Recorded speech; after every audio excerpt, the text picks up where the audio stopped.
माँ को बनाना चाहिए स्ट्रॉबेरी जैम। बनाते हैं बच्चे के लिए स्ट्रॉबेरी जैम। अब ये बन चुकी है भाई। वाह, उधर चले चाट रहा हूँ। पास हो गई सासू माँ। अरे दीदी, एक बहुत बड़ी गलती हो गई है। फक्त 3 साहित्यात आणि कमीत कमी वेळ लागून स्वादिष्ट आणि त्यापेक्षाही अप्रतिम असं स्ट्रॉबेरी जाम आपण बनवणार आहोत। वेळ न घालवता आपण रेसिपी बघूया। चला तर मग सगळ्यात पहिल्यांदा व्हिनेगर आणि मिठाच्या पाण्यामध्ये स्ट्रॉबेरी आपल्याला अर्धा तास ठेवायची आहे। अर्ध्या तासानंतर ना 2 ते 3 पाण्याने स्वच्छ त्याला धुवून घेऊया। स्वच्छ धुवून त्याची देठ काढून मग आपल्याला त्याला कुठल्याही साईज मध्ये कट करून घ्यायचे आहे। बारीक केलात तरी चालेल, मोठे ठेवलात असे ठेवलात तरी चालेल, पण मी 2-3 भाग करून घेते, असे कट करून घेते। सर्व स्ट्रॉबेरी मी आता हे एकत्र कट करून घेते। अशा प्रकारे सगळी स्ट्रॉबेरी मी इथे कट करून घेतलेली आहे। तर आता एक आपण पॅन घेणार आहोत किंवा एक कढई घ्यायची। नमस्कार, मी प्रज्ञाच मेजवानीमध्ये तुमचं खूप खूप स्वागत करते।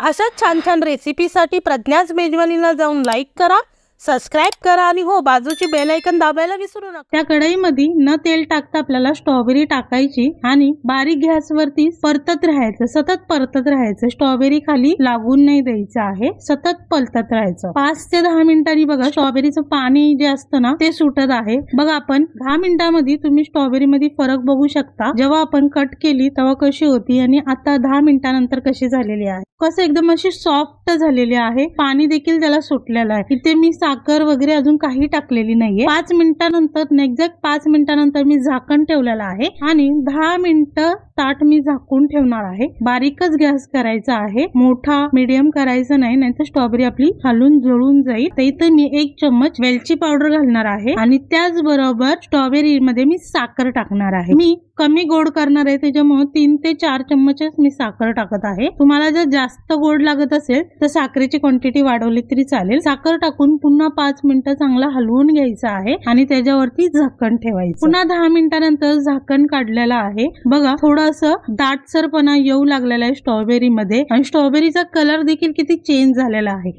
वरती मी तुम्हाला दाखवते जी आपण टाकली होती स्टार्टिंगची ती स्ट्रॉबेरी साखर टाकायच्या अगोदरची आणि नंतरची स्ट्रॉबेरी। बघा जसं जसं स्ट्रॉबेरी आटत जाईल ना तसं जसं त्या स्ट्रॉबेरीचा कलरही चेंज होत जाणार। अजून थोडंसं लिक्विड फॉर्म मध्ये आहे तर अजून मी त्याला थोडंसं आटून देणार आहे। स्ट्रॉबेरी बघा आपली अख्खी अशी होती आणि आता टोटल 20 मिनिटांनंतर ना आपली स्ट्रॉबेरी पहिल्याचे 20 मिनिटं आणि आताचे 8 मिनिटं असं टोटल 28 मिनिटं झालेले आहेत स्ट्रॉबेरी आपण जाम शिजवताना। आपण आता चमचा घेऊन उलटा चमचा घ्यायचा आणि स्ट्रॉबेरी केवढी गडद झालेली आहे, दाटपणा आलाय का नाही ते आपण चेक करूया। चमचा आपण उलटा करून उलट्या फॉर्म मध्ये जर फिरवला बघा आपली स्ट्रॉबेरी चमच्याला तशीच चिटकून राहिलेली आहे, खाली पडताना थोडी थोडी अशी पडलेली आहे, एकसारखी पडत गेलेली नाहीये। या स्टेज मध्ये आता आपण गॅस बंद करूया, स्ट्रॉबेरी आपली चांगली थंड करून घेऊया आणि काचेचं भांड असेल किंवा काचेची बरणी त्याच्यामध्ये अशी स्टोर करून 1 महिना आपण हा जाम व्यवस्थितपणे वापरू शकतो। कुठलंही न केमिकल वापरता आपली स्ट्रॉबेरी जाम आरामात 1 महिना टिकल अशी तयार झालेली आहे। तुम्ही पण नक्की करून बघा। चला तर मग पुन्हा भेटूया अशा छान छान आणि नवीन नवीन रेसिपी सोबत प्रज्ञाच मेजवानी या चॅनल वरती। Thank you so much.